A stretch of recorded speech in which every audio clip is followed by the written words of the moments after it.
ইয়া রাসূলুল্লাহ, আমি এক অদ্ভুত স্বপ্ন দেখেছি। রাসূল সাল্লাল্লাহু আলাইহি সাল্লাম আগ্রহের সাথে জানতে চাইলেন, কি সেই স্বপ্ন? আব্দুল্লাহ ইবনে যায়েদ রাদিয়াল্লাহু তাআলা আনহু বললেন, আমি দেখলাম এক ব্যক্তি সিংহা নিয়ে যাচ্ছে। আমি সিংহাটি কিনতে চাইলাম। লোকটি জিজ্ঞেস করলো, আপনি এই সিংহা দিয়ে কি করবেন? আমি বললাম, মসজিদে নামাজ পড়তে আসার জন্য সংকেত দেওয়ার কাজে আমি এটা ব্যবহার করব। তখন সিংহার মালিক বললেন, আমি কি এর চেয়ে উত্তম একটি জিনিসের সংবাদ দিব? এই কথা বলে তিনি আমাকে এই কথাগুলো শিখিয়ে দিলেন। অতঃপর আমরা বর্তমানে আজানে যে বাক্যগুলো ব্যবহার করি সেই বাক্যগুলো উচ্চারণ করলেন আব্দুল্লাহ ইবনে যায়েদ রাদিয়াল্লাহু তাআলা আনহু। রাসূল সাল্লাল্লাহু আলাইহি সাল্লাম তার স্বপ্নে পাওয়া এই বাক্যগুলো শুনে বিস্মিত হয়ে পড়লেন।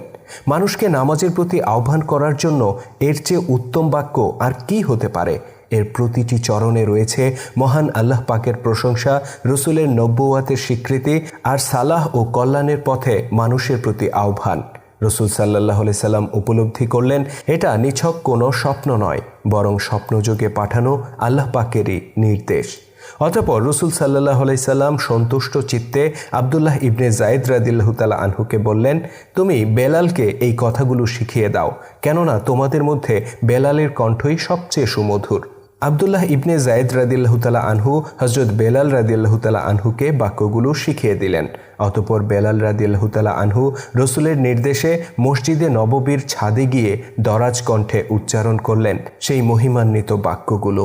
আর ইতিহাসে প্রথমবারের মতো উচ্চারিত হলো আজানের ধ্বনি। কি ভাবছেন ঘটনা এখানেই শেষ? মোটেই না, বরং এর চেয়েও অবাক করা ঘটনা অপেক্ষা করছে। বেলাল রাদিয়াল্লাহু তাআলা আনহুর কণ্ঠে এমন অভিনব পদ্ধতিতে নামাজের আহ্বান শুনে সাহাবীরা ছুটে আসেন মসজিদে নববীতে। তাদের মধ্যে হযরত ওমর রাদিয়াল্লাহু তাআলা আনহুও ছিলেন। অন্যদের থেকে তাকে একটু বেশি বিচলিত মনে হচ্ছিল।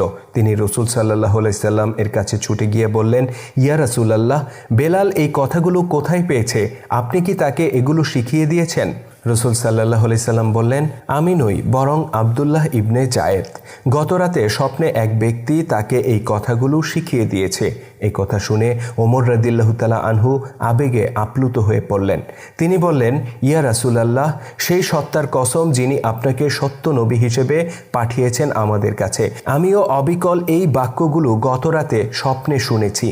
উপস্থিত সবাই অবাক হয়ে যান হযরত ওমর রাদিয়াল্লাহু তাআলা আনহুর কথা শুনে। একই স্বপ্ন কিভাবে দুইজন ব্যক্তি দেখতে পারে? কিন্তু মজার বিষয় হচ্ছে, সাহাবীদের মধ্যে আরও বেশ কয়েকজন এগিয়ে এসে বললেন, আমরাও একই স্বপ্ন দেখেছি, এবং শেষ পর্যন্ত সংখ্যাটি দাঁড়ায় 14 জন। অর্থাৎ 14 জন সাহাবী একই স্বপ্ন দেখেছেন। রাসূল সাল্লাল্লাহু আলাইহি সাল্লাম নিশ্চিত হলেন এটা আল্লাহ পাকেরই ঐশী নির্দেশ। এভাবেই স্বপ্নের মাধ্যমে অলৌকিকভাবে আল্লাহ তাআলা একটি সমস্যার সমাধান করে দিলেন। যদিও জিবরাইল আমিনের মাধ্যমে আল্লাহ তাআলা ওহী নাজিল করে আজানের ব্যবস্থা করে দিতে পারতেন, তাহলে হয়তো এরকম একটি মুজিজা আমরা পেতাম না। পরবর্তীতে আজান ইসলামী ফৌজের প্রতীক হিসেবে প্রতিষ্ঠিত হয়। রাসূল সাল্লাল্লাহু আলাইহি সাল্লাম ইন্তেকাল করার পর যখন বহু গোত্র ইসলাম ধর্ম ত্যাগ করে এবং খেলাফতের বিরুদ্ধে অস্ত্র ধারণ করে, তখন সাহাবীরা তাদের বিরুদ্ধে যুদ্ধ পরিচালনা করেন। এ সময় যে কোনো স্বধর্মত্যাগী গোত্রের বিরুদ্ধে যুদ্ধ শুরু করার আগে সাহাবীরা আজান দিতেন। শত্রুপক্ষ যখন আজানের প্রতি উত্তরে আজান দিত, তখন তাদের বিরুদ্ধে যুদ্ধ করা হতো না, বরং তাদেরকে মুসলিম হিসেবেই গণ্য করা হতো। আর যখন ভিন্ন কোনো উত্তর আসতো, তখন সাহাবীরা নিশ্চিত হতেন সত্যি এরা ইসলামের বিরুদ্ধে বিদ্রোহ ঘোষণা করেছে, সুতরাং তাদের বিরুদ্ধে যুদ্ধ অবধারিত। আর এভাবেই পবিত্র ইবাদত নামাজ থেকে শুরু করে যুদ্ধের ময়দান পর্যন্ত ছড়িয়ে পড়ে আজানের ধ্বনি। একদিকে মুমিন মুসলিমদের হৃদয়ে শান্তির শীতল পরশ হয়ে ওঠে এই সুমধুর ধ্বনি, অন্যদিকে কাফেরদের হৃদয়ে ত্রাস সৃষ্টি করে সেই একই ধ্বনি। সুধী দর্শক, ইসলামের প্রথম মুয়াজ্জিন ছিলেন হযরত বেলাল রাদিয়াল্লাহু তাআলা আনহু। তিনি ছিলেন একজন কৃতদাস। ইসলাম ধর্ম গ্রহণ করার কারণে তাকে সহ্য করতে হয়েছিল সীমাহীন নির্যাতন। তবে শেষ পর্যন্ত আল্লাহ তাআলা তাকে মুক্ত করেছিলেন দাসত্বের শৃঙ্খল থেকে। শুধু তাই নয়, বেলাল রাদিয়াল্লাহু তাআলা আনহু তার উপর নির্যাতনকারী কুরাইশদের উপর নিয়েছিলেন কঠিন প্রতিশোধ।